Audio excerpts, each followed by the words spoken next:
നമസ്കാരം. ഞാൻ യദുകൃഷ്ണ. ഞാൻ 1ാം ക്ലാസ്സിലാണ് പഠിക്കുന്നത്.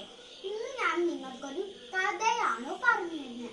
പണ്ടൊരു കാട്ടിൽ ഒരു കൊക്ക് ഉണ്ടായിരുന്നു.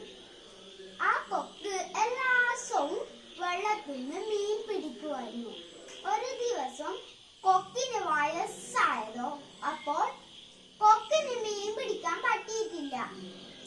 അപ്പോൾ ഒരു ഞണ്ട് ഉള്ളിന്ന് വന്നു. അപ്പോൾ കൊക്കൊരു സ്ഫൂർത്തം ചെയ്തു.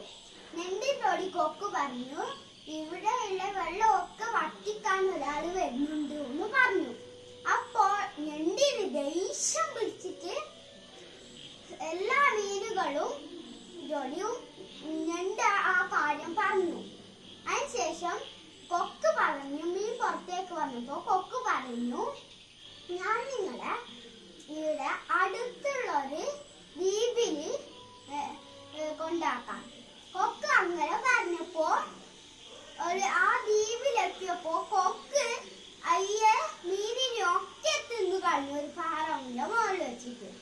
അപ്പോൾ ഞണ്ടിനെ കൂട്ടിക്കൊണ്ട് കൊക്ക് അയ്യ ദ്വീപിലേക്ക് പറഞ്ഞു. അപ്പോൾ ഞണ്ടിന്റെ പറഞ്ഞു, ഇതാണ് നിങ്ങളുടെ സുഹൃത്തുക്കൾ.